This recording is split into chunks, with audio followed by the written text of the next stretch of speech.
Thanks.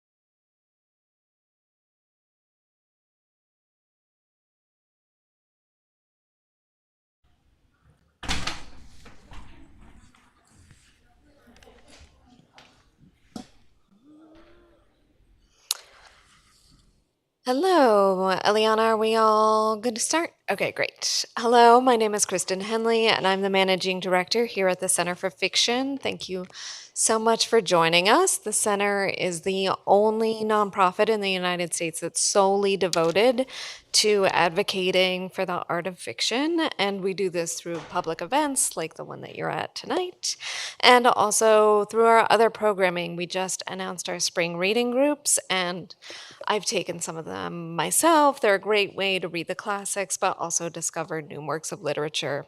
So please go to our website and check those out. Little bit of housekeeping. Welcome to those of you who are visiting us through the live stream. After the talk, we'll have an audience Q&A.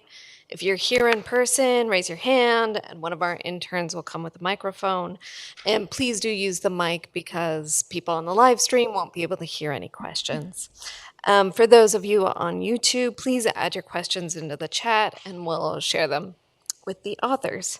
David was kind enough to pre-sign his books, and we'll be doing a personalization after the event, so just join us in the cafe area for that. So, as we celebrate the art of fiction across languages, we're so thrilled to welcome the brilliant David Diop. Excuse me, I ruined the pronunciation. David Diop and Madhu Kaza to our stage tonight, along with interpreter Nicholas Elliott, to celebrate David's newest novel, Beyond the Door of No Return. And we'd also like to say a special thank you to Villa Albertine, who made this event and David's tour possible. Please help me welcome our guest tonight. I'll follow you. Or would you rather I went first?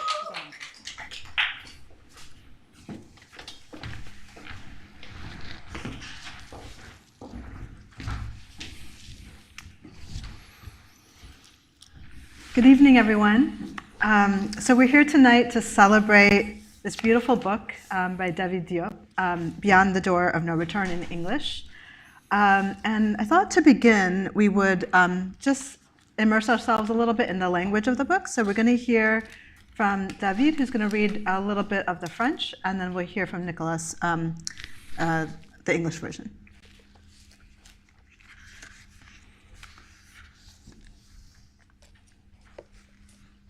J'ai quitté Paris pour l'île de Saint-Louis du Sénégal à l'âge de 23 ans.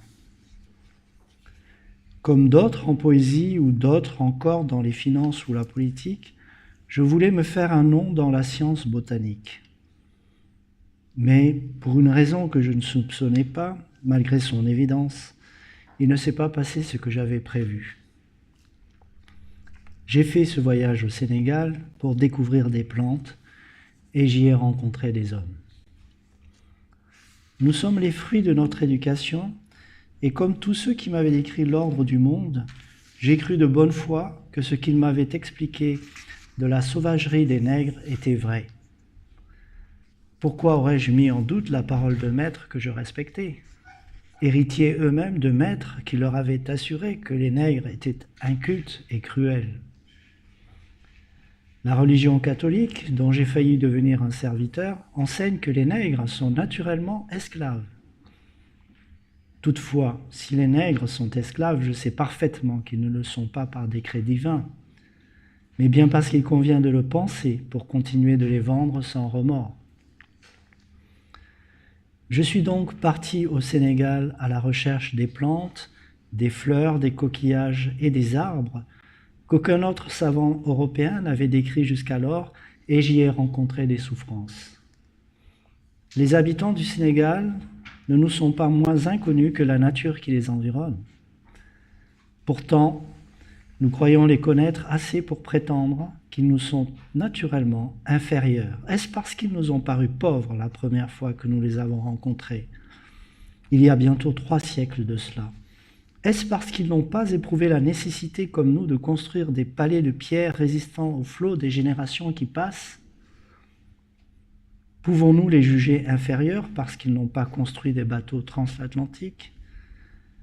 Il se peut que ces raisons expliquent que nous ne les estimions pas nos égaux, mais chacune d'entre elles est fausse. I left Paris for the island of Saint-Louis in Senegal at the age of 23. While others sought to make a name for themselves in poetry, finance, and politics, I wanted to do the same in the science of botany. But for a reason I did not suspect, despite its obviousness, things did not go the way I planned. I made that voyage to Senegal to discover plants, and instead I encountered people. We are each the fruit of our education, and like all those who described to me the order of the world, I genuinely believed that what I had been told about the savagery of Black people was true. Why would I have questioned the word of teachers I respected, themselves the heirs of teachers who had assured them that Africans were ignorant and cruel? The Catholic religion, of which I almost became a servant, teaches that it is natural for Black people to be slaves. I know perfectly well, however, that they are slaves not by some divine decree, but because it is convenient to think that way so that we can go on selling them without qualms. So, I left for Senegal in search of plants, flowers, shells, and trees that no other European scientist had yet described, and what I encountered there was suffering. The inhabitants of Senegal are no less unknown to us than the nature that surrounds them, and yet we believe we know them well enough to claim that they are our natural inferiors. Is this because they appeared poor to us the first time we encountered them, almost 3 centuries before this? Is it because, unlike us, they did not think it necessary to construct stone palaces strong enough to withstand the erosion that accompanies each passing generation?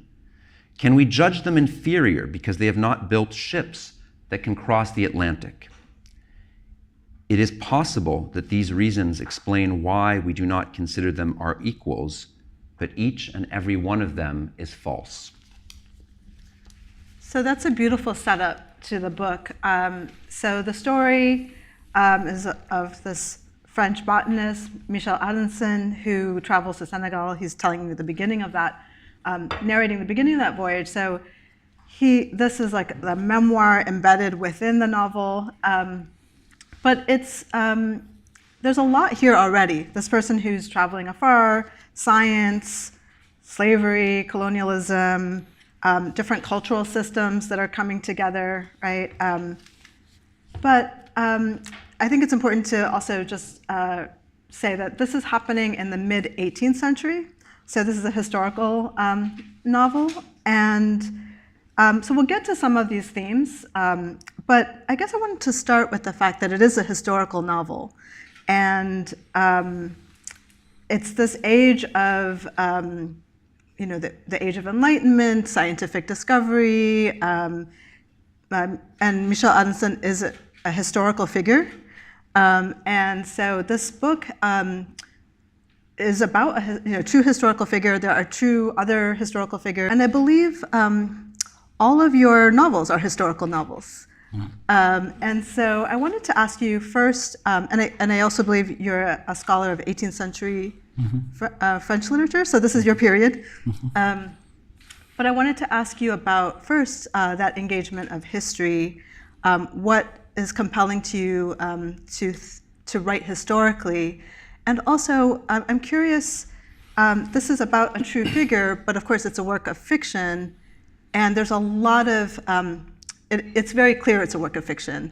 And I wanted to ask you a little bit about that work that you do between history, and the imagination. Merci Madhu pour votre question. Oui, jusqu'à présent, tous les romans que j'ai écrits se situent dans une période où la France avait un empire colonial. Et ce qui m'intéresse, c'est la rencontre, en fait, entre les colons, on va dire ça comme ça, et les Africains de l'Ouest. Parce que moi-même, j'ai une double sensibilité culturelle. Mon père est sénégalais et ma mère est française. Et il me semble que, finalement, j'inscris mes textes littéraires dans ces échanges-là. Mais c'est une histoire qui a été difficile.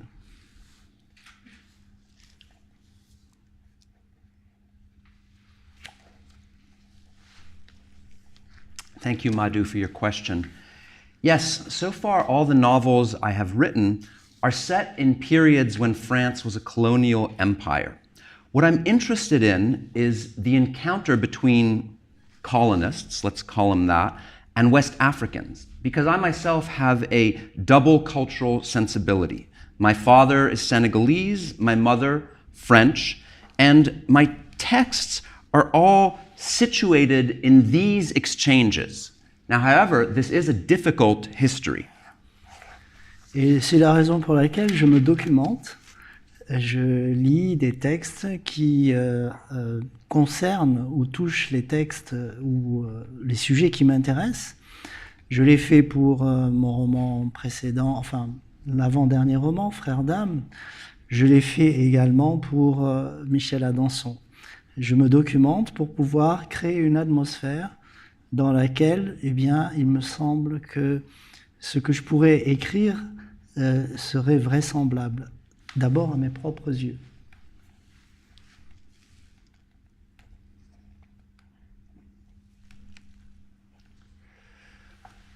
That's the reason that I do research. I read texts that deal with the subjects I'm interested in. It's what I did with my previous novel, At Night, All Blood is Black, and it's what I've done in this case for the character of Michel Adanson. I do this research to create an atmosphere in which it seems to me what I write is believable, first and foremost in my own eyes. Mais j'ai fait ces recherches-là, non pas comme un universitaire. Je ne prends pas de notes. Je ne laisse ma mémoire fonctionner uniquement, ma mémoire affective, pour qu'au moment où j'écris, ce soit cette mémoire-là qui prenne le relais. Donc là, pour le texte qui nous intéresse aujourd'hui, L'apport du voyage sans retour, j'ai fait des recherches. C'est mon travail, c'est mon sujet de recherche aussi, mais c'est pas une approche qui est identique à celle que je peux avoir quand je travaille sur un texte d'un point de vue scientifique.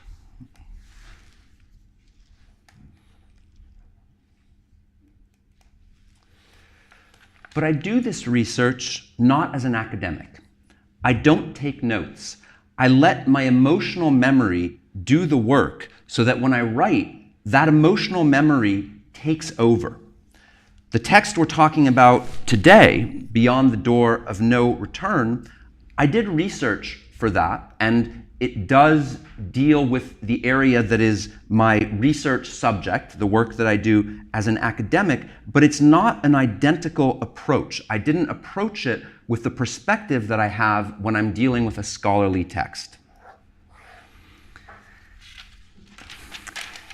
So in this passage that you read, I was really struck by this this couple of sentences where you say, the inhabitants of Senegal are no less unknown to us than the nature that surrounds them. And yet we believe we know them well enough to claim that they are our natural inferiors. And then a little bit further down, just after what you finished with, we always bring the unknown into the realm of the known. And I thought that was really, there's so much in this book that's about these two cultural systems, two different, or more than two, many different kinds of knowledge and experience coming together. And this question of what can be known for certain, the way of knowing. Michel Adanson is a French botanist. He has a scientific method that he's following, but Maram has a different way of knowing, who also studies plants to heal, right? So that's an example of two different systems of knowing. And I think that there's a sense of, in the way that you bring these different systems of knowledge, different systems of culture, what was really striking to me is that much remains open-ended and unknown. There is no straight path to knowledge in this book. There's a lot of uncertainty whether Adanson's memoirs will be read. There's uncertainty about even there are inconsistencies in Maram's stories that they're not shot down. There's a willingness to embrace inconsistency. So based on what you just said about the difference between research and imagination, I'm struck by that this is a novel that is open to something other than facts, even as it engages science. But within the novel itself, that there, even storytelling, there's space for inconsistency. And I wonder if you could talk about that inconsistency, indeterminacy that's in the book. Oui, c'est une question intéressante. En effet, ce que j'aime, moi, dans la littérature et dans la fiction et dans l'écriture de fiction, c'est de laisser aussi le lecteur faire la moitié du livre. C'est-à-dire que je place mes personnages dans la situation de ne pas être absolument certain de ce qui arrive ou ce qui n'arrive pas. Michel Adanson, par exemple, n'est pas sûr, il est sûr d'aimer Maramsek, mais il n'est pas sûr que la réciproque soit vraie. Donc il y a une incertitude qui court, et cette incertitude, en fait, elle est aussi, on la retrouve, comme vous l'avez dit, dans sa mémoire. Il ne sait pas exactement ce qui s'est passé ou il ne sait plus. Et cette indistinction, ces trous de mémoire, eh bien, je pense que c'est intéressant de les creuser et pour laisser la place au lecteur, pour que le lecteur se fasse sa fiction aussi.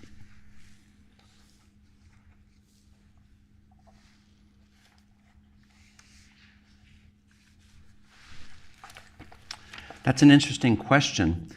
Indeed, what I like in literature and fiction and in writing fiction is to let the reader make half the book. To do that, I put the characters in a situation where they're not sure what happens or not. So for instance, Michel Adanson is sure of his love for Maramsek, but he's not sure that she reciprocates that affection. So uncertainty runs throughout. As you put it out, as you mentioned, his memory is not entirely clear. He's not entirely sure of what happened and what did not happen. There is this indistinction, there are gaps in his memory. And this is something that allows the reader to explore and to make fiction him or herself.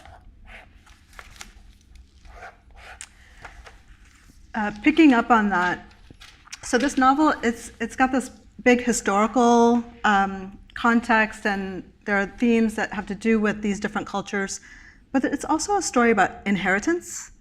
And so Michel Adanson has a daughter who her story frames the novel, and the daughter doesn't know her father very well because he's too busy with science. But when he dies, he leaves many of his belongings to her. And she's not sure that she wants the inheritance because a lot of the items are, she says, kind of maybe not useful, his science implements and so on, his bric-a-brac. She doesn't know if she wants it. but she discovers something. She discovers his memoirs. And I was really struck by the fact that he doesn't give it to her directly, that he hides it. And it's a hidden text, and it's an intimate text, and it's a story of his life. And he says at one point, if you are reading this, it is because you searched for my hidden life and you found it, because you cared about me a little. To love is also to share the memory of a common history. And I was really struck by this because, again, she has to search for it. I think is what you were saying about the reader, right? So I wonder if that's also related to your idea of how we engage history as an inheritance, that or that it's not something that just, as a researcher, doing archival work, of course, but I think there's something that's being said about how we have to, as individuals, as readers, but also as individuals, find those histories, find our inheritances, find our histories. Can you comment on that? Oui, c'était vraiment la démarche que je voulais suivre. Je ne voulais pas que le texte de Michel Adanson soit donné immédiatement. Je voulais en fait que sa fille le trouve et qu'il soit caché. Pour moi, c'est comme ça symbolise cette idée que pour savoir, il faut vouloir savoir. Et cette idée aussi qu'il y a, je pense, beaucoup de tiroirs dans l'histoire qui sont remplis de textes qui n'ont pas été lus et qui s'empoussièrent.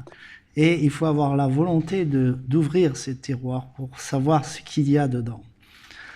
Il faut mériter cette histoire. Michel Adanson a très peur, d'ailleurs, que sa fille ne trouve pas ce texte-là.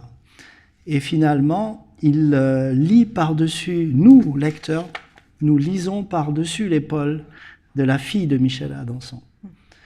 Et je trouve que cette mise en scène, elle est symbolique de cette idée qu'il faut vouloir savoir.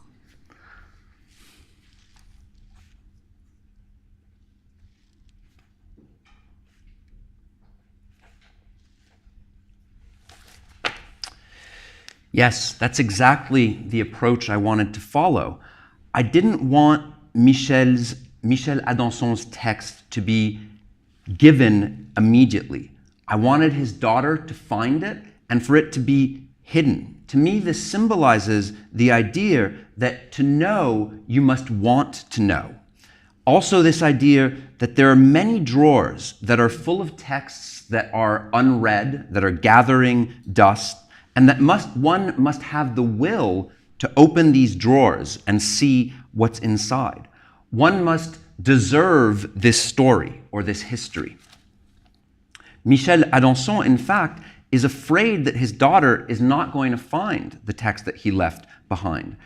And we readers ultimately read it over his daughter's shoulder. That mise en scène or that staging is symbolic of the fact that one must want to know. So, Michel Adanson, when I first was reading this book, I thought, why Michel Adanson? Why not Linnaeus, Lamarck?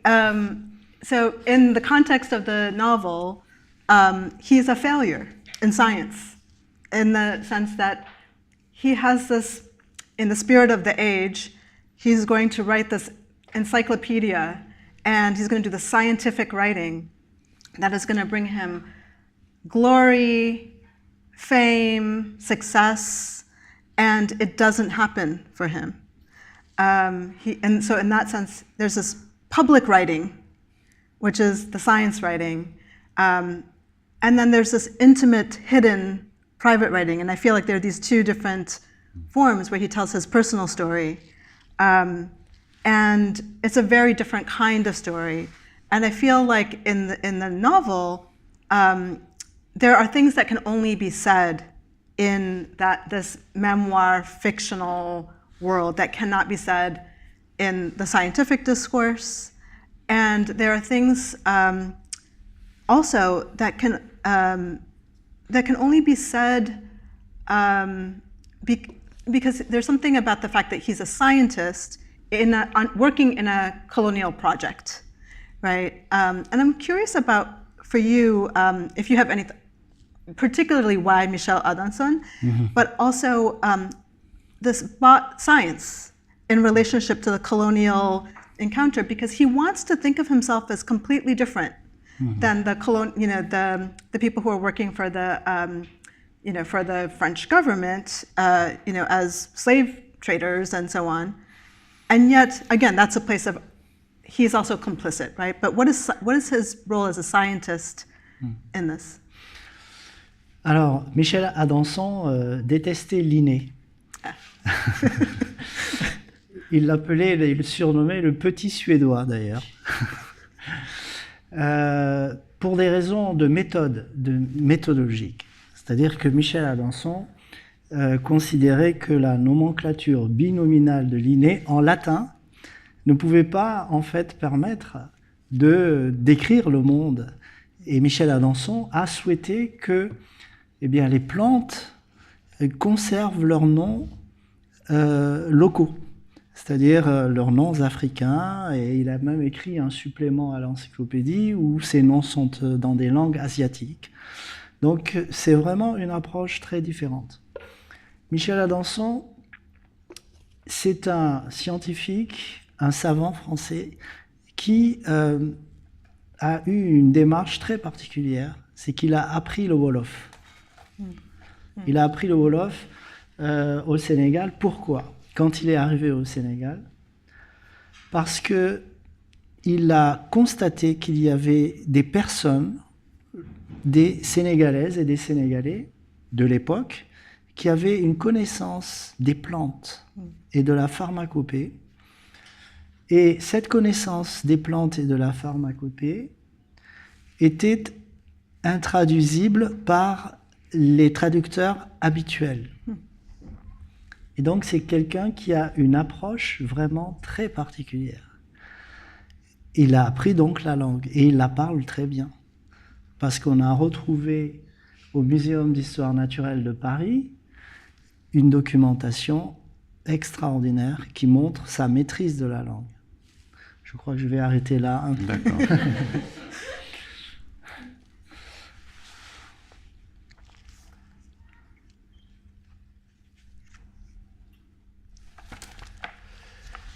Michel Adanson hated Linné. In fact, he called him the little Swede. And this was for reasons of methodology. He found that Linné's binominal nomenclature in Latin for plants could not describe the world. Michel Adanson argued that one should keep local names for plants, including African names. In fact, Adanson wrote a supplement to the Encyclopédie in which the plant names are given in their Asian names. So he had a very different approach. Adanson was a French scientist with a very peculiar approach in that he learned Wolof. Why? Because when he arrived in Senegal, he noted that there were Senegalese men and women who had a knowledge of plants and pharmacopoeia that could not be translated by the usual translators. It was untranslatable. And so this was a very particular approach that he had of learning the language, of learning Wolof, and he spoke it very well. We know this because we've found documentation, research materials in the Museum of Natural History in Paris that shows his grasp of the language. Et j'ai voulu faire de ce représentant des Lumières, de ce cartésien, c'était un cartésien, c'est-à-dire qu'il appréciait beaucoup Descartes et il partageait tout à fait son point de vue sur le rapport entre l'homme et la nature. Descartes a écrit que l'homme doit se rendre comme maître et possesseur de la nature. En tout cas, on peut le lire de cette façon-là. Et j'ai voulu que cet homme des Lumières soit comme contraint de faire un pas de côté en rencontrant Maramsek, qui, elle, a une vision du rapport entre l'homme et la nature totalement différente. Et pour lui faire ce pas de côté, il fallait qu'il tombe amoureux de Maramsek pour finalement se déplacer et regarder différemment le pays dans lequel il était arrivé.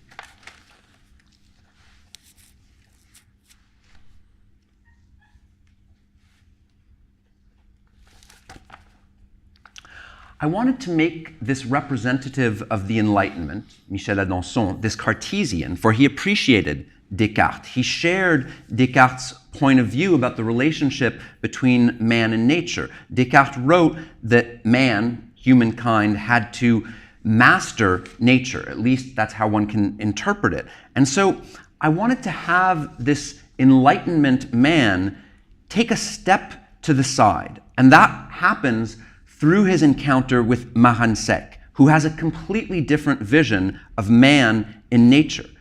For this step to the side to happen, he had to fall in love with Maramsek. And then there is a shift, a displacement that makes him look at the country where he has arrived differently. Parce que Maramsek, elle ne veut pas nécessairement percer les mystères de la nature, elle veut se concilier la nature. Et ce sont deux mondes qui s'affrontent entre ces deux personnages-là. Se concilier la nature? Se concilier, faire de la nature son allié.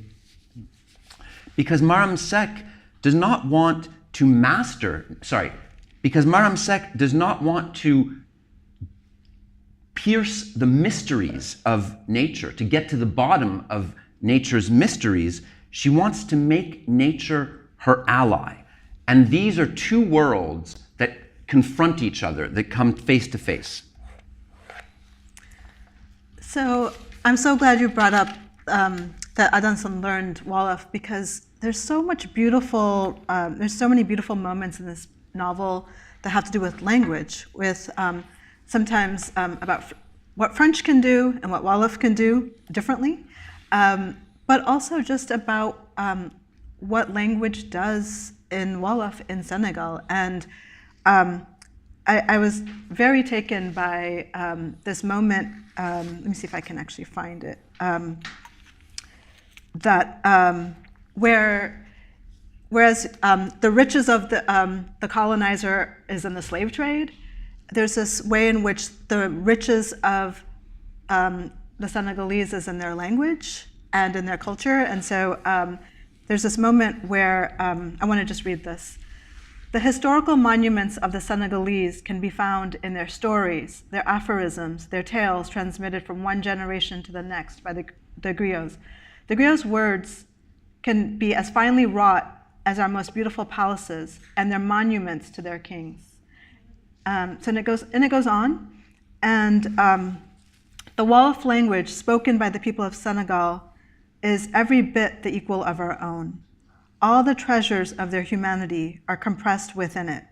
Their belief in hospitality and fraternity, their poetry, their history, their knowledge of plants, their proverbs, their philosophy of the world.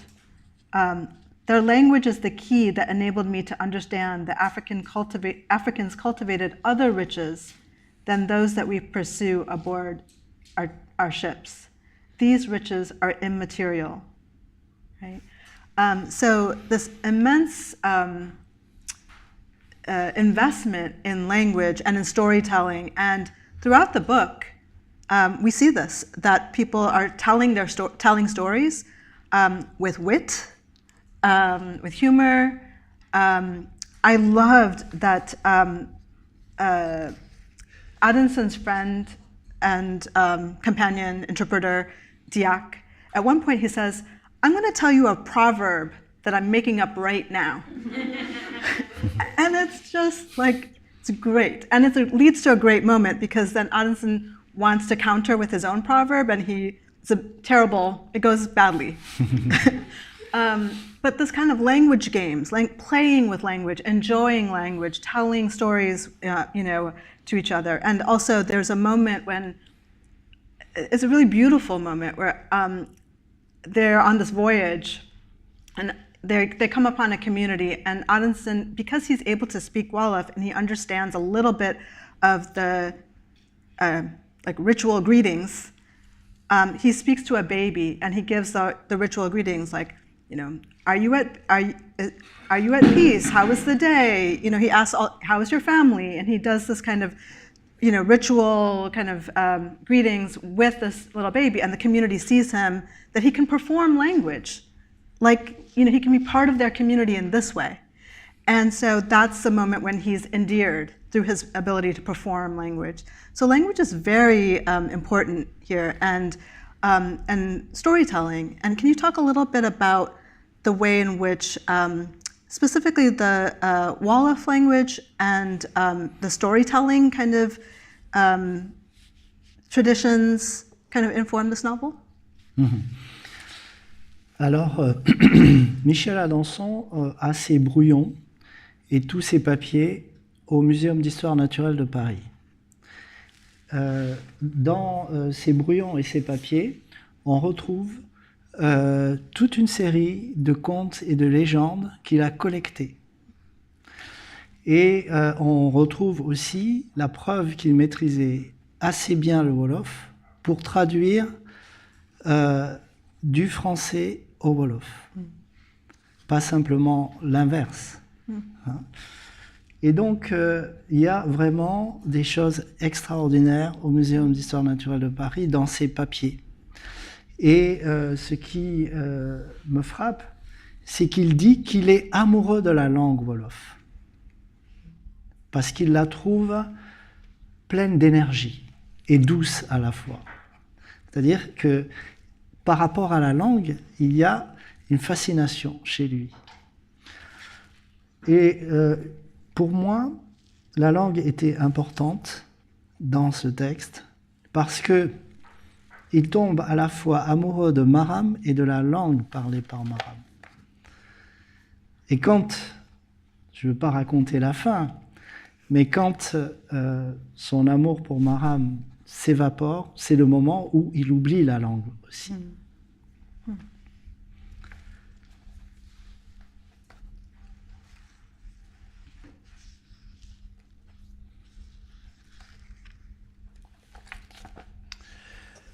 The rough drafts and papers of Michel Adanson are in the collection of the Natural History Museum in Paris. And in that collection, there is a whole series of tales and legends that he collected, and proof that his Wolof was good enough for him to translate from French to Wolof, not just the reverse. So there are really extraordinary things in the papers that are found at the Museum of Natural History in Paris. What strikes me in them is that Michel Adanson was in love with the Wolof language. He found it full of energy and gentle at the same time. He had a real fascination for this language. So language is very important in this text. When he falls in love with Maran, he also falls in love with the language she speaks. And I'm not going to give away the ending of the book, but the moment he finds his love for her is evaporating is the moment that he forgets the Wolof language.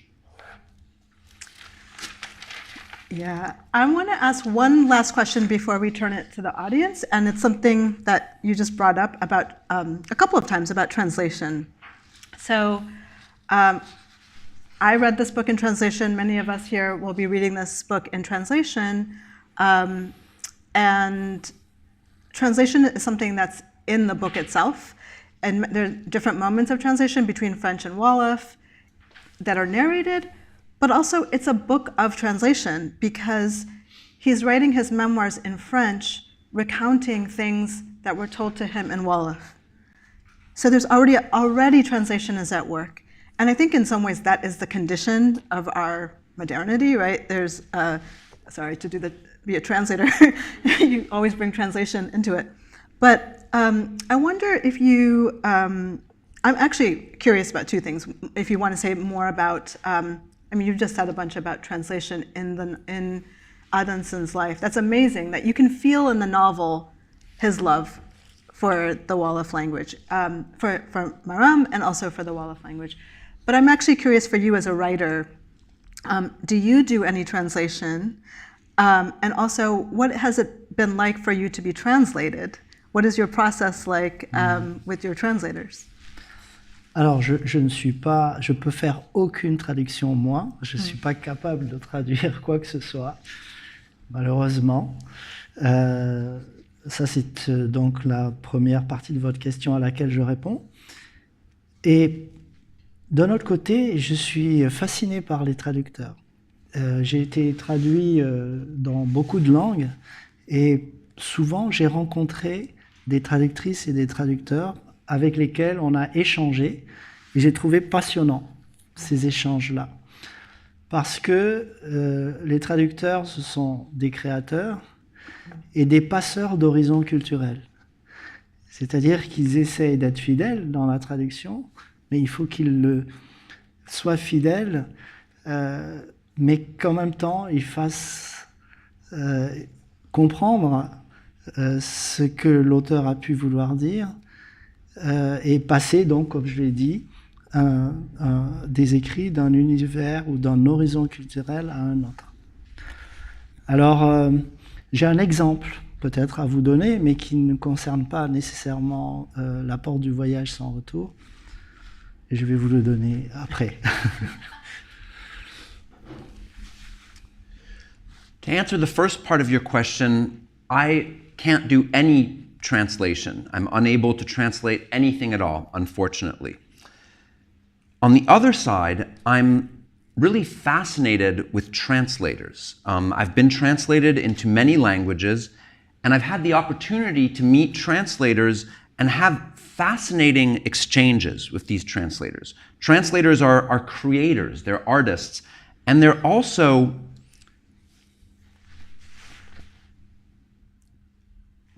this is hard.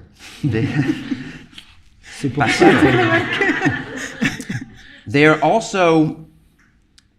they create bridges between cultural horizons. They move us from one cultural horizon to another.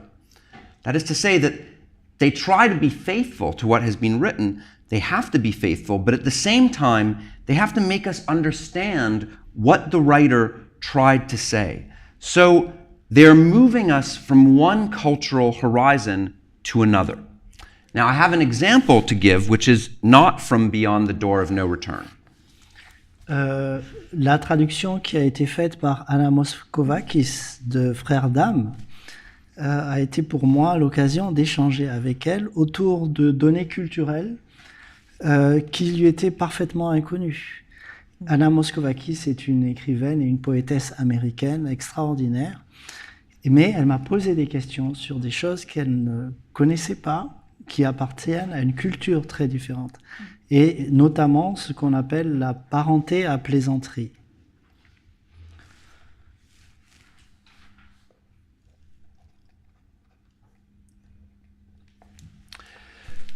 My book, At Night, All Blood is Black, was translated by Anna Moskovakis. And on the occasion of that translation, I had the opportunity to have an exchange with her about cultural facts that were unknown to her. She is an extraordinary American writer and poet, but she had to ask me things about a different culture that she knows nothing about, notably this idea of kidding kinship. Et la parenté après plaisanterie existe dans toute l'Afrique de l'Ouest. Et en fait, c'est entre deux familles, une façon de se moquer les uns des autres qui ne prête pas à conséquence, mais qui est codifiée. Et donc, par exemple, j'espère qu'il n'y a pas de Ndiaye dans cette salle, mais les Diop se moquent un peu des Ndiaye et en général le trouvent extrêmement gourmand, on va dire. Hein. Et l'inverse est vrai, c'est-à-dire que les Ndiaye nous traitent de gourmands, entre autres choses.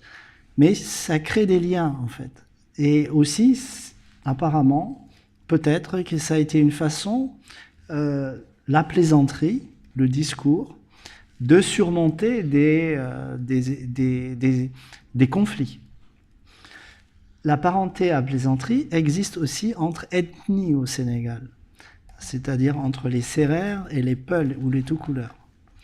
Voilà, donc je lui ai expliqué tout ça à Anna Moskovakis et eh bien, elle a réussi à inventer une formule pour traduire cela en anglais. Et elle y a réussi.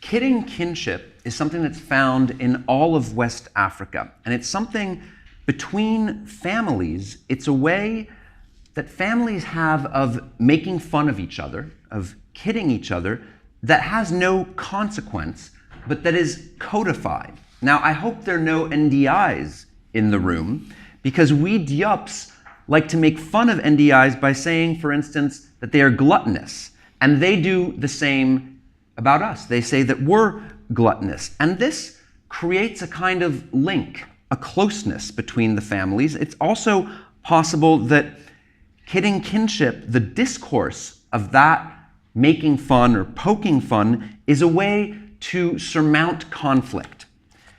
Kidding kinship also exists between ethnic groups in Senegal, for instance, between the Sérères and the Peuls. Now, this is all something that I had to explain to Anna Moskovakis, and she had to invent a way of expressing this in English, and she succeeded. So let's, well, that's wonderful also, because I think we have traces of that in African American culture also. That not exactly the same, but there's that kind of mocking and playing, and I think that would be something that would be, I imagine, really interesting and fun to work on as a translator. But you have to know the context, right? So let's turn to the audience to hear if any of you have any questions for David. And I think there's a mic coming around.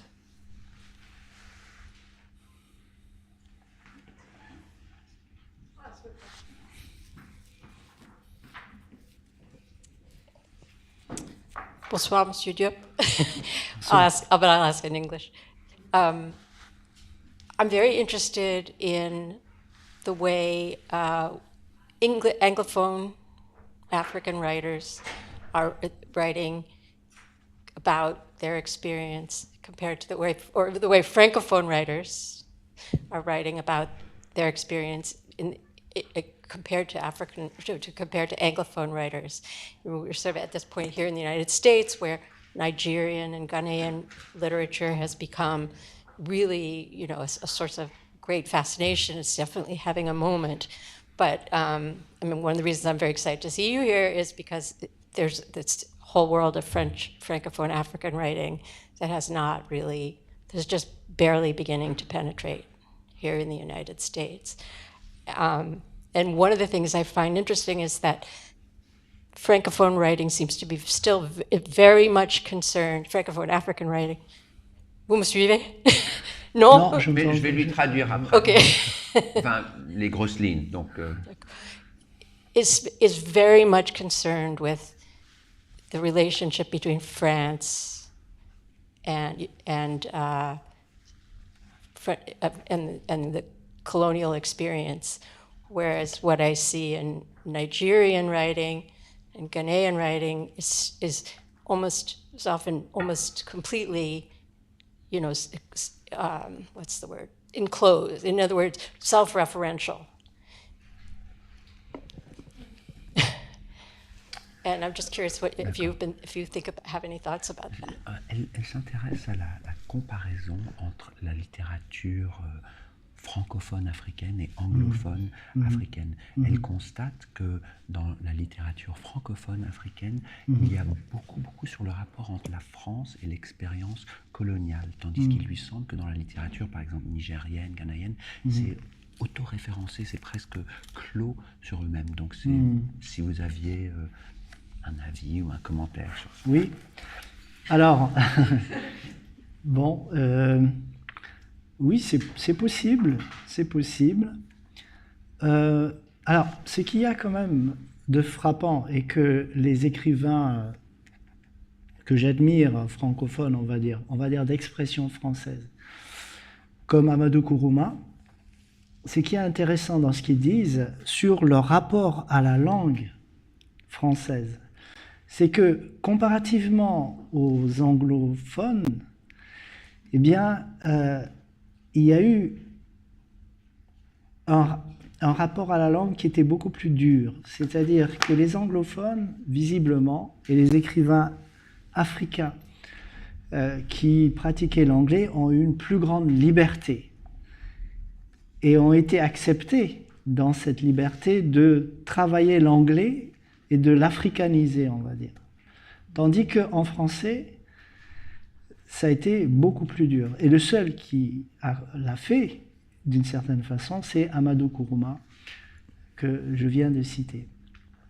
Donc il est possible, mais c'est une hypothèse qui part de postulats que vous avez posés, qu'il y ait une différence, en effet, qui soit liée au rapport à la langue d'écrivain. Et dans le fond, si les Ghanéens ou les Nigériens recentrent peut-être leurs textes autour de leur vie actuelle, c'est peut-être lié à ce rapport à la langue. J'ajouterai, si vous le permettez, Allez-y, allez-y. Il faut faire attention au fait que actuellement, vous avez des écrivains comme Mohamed Mbougar-Sarr, qui a gagné le prix Goncourt en 2021, je crois. Eh bien, ces écrivains qui écrivent en français, eh bien, n'évoquent pas nécessairement, comme ont pu le faire d'autres, le passé colonial, l'histoire, et sont dans une actualité du roman, enfin, dans une actualité intégrée à leur roman. Donc c'est variable, mais peut-être qu'au départ, il y a eu cette question liée au respect dû ou imposé par la langue.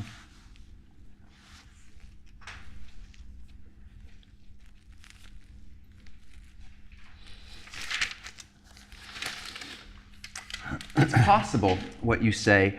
What strikes me is that in the case of Francophone, or let's say writing expressed in French, what strikes me is, as an author who I admire, Amadou Kourouma, has said, is that there's a relationship to the French language compared to that Anglophones have to English that's much harsher. It's a more difficult relationship because Anglophones and writers who worked in English were allowed a greater freedom. It was accepted for them to work in English and to Africanize English, where this has been much harder in French, and the only one who has succeeded is Amadou Kourouma.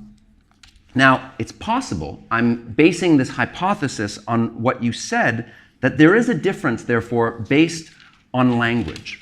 That perhaps if Ghanaian and Nigerian writers center their work on current life, their current lives, it's because of this relationship to language. But I must note, and we should observe, that there are Francophone or French expression novelists today, such as Mohamed Mougassa, who won the Prix Goncourt in 2021. These novelists write in French and don't get into the colonial past and that history. They deal with current events that they integrate into their novels. So there is some variety, but it's possible that at the beginning there was a difference due to the respect that was imposed of the language. Vous aviez dit autre chose? C'était tout. Hein? Oui, c'est tout. And we have time for one more question. Okay. Hi, I just want to thank everyone on stage. I think it was just such a beautiful talk. Madhu, thank you for your questions. I've never been to a translation literary event before, but I really like it because I love the silences and the pause and the pondering, and it just made me like just ponder as well. So I really, really appreciate this talk. And David, I just adore your writing, and I'm so happy you're here.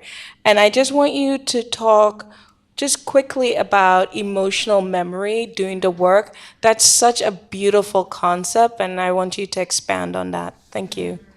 Elle aimerait juste que vous parliez plus de cette idée de la Mémoire mémoire affective affective. qu'elle trouve très belle. Oui. Merci pour votre compliment. Oui, la mémoire affective, c'est une mémoire qui se met en route quand j'écris.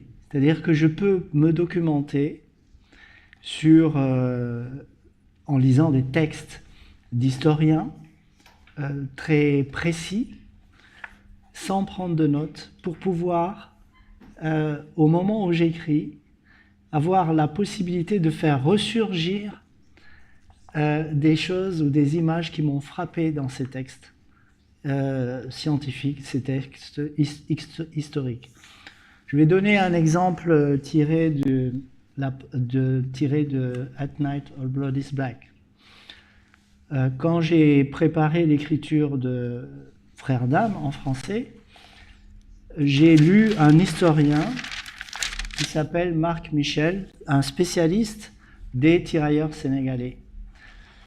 Et il a dit au passage dans ce livre une chose que j'ai retenue, sans la noter, c'est que l'uniforme des tirailleurs sénégalais, dans l'uniforme des tirailleurs sénégalais, il y avait un coupe-coupe, une machette. Et ça m'a vraiment frappé, en fait. J'ai pas eu besoin de le noter, mais ça m'a tellement frappé que quand j'ai écrit et commencé à écrire mon texte, c'est devenu un élément, un objet central dans le récit.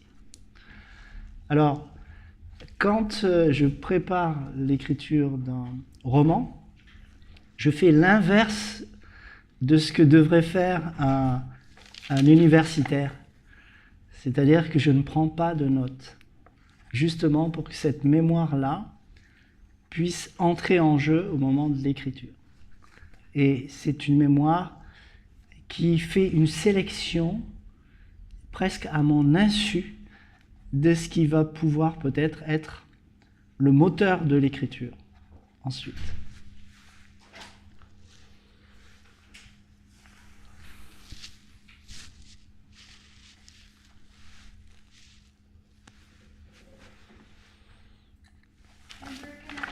Can I He has to translate. Yeah. So thank you for the compliment. So emotional memory is something that is set in motion when I write. I can do research, I read historians who are very specific, but I don't take any notes, so that when I write, things and images reappear. They come back to the surface, these things that have struck me in scholarly and historical works. I'm going to give an example from At Night, All Blood is Black. I read in doing research for that book the work of a historian called Marc Michel, who is a specialist in the tirailleurs sénégalais, Senegalese tirailleurs. He said in passing something that struck me deeply, that I remembered and didn't need to note. He mentioned that a part of the Senegalese tirailleurs' uniform was a machete. They had machetes. And this is something that really struck me, and I had no need to write it down. And when I started writing my own text, this became a central element of the narrative. So when I start a novel, I do the opposite of what an academic is supposed to do. I don't take notes so that my memory can come into play in writing and make a selection nearly without my knowing of what will then drive the writing.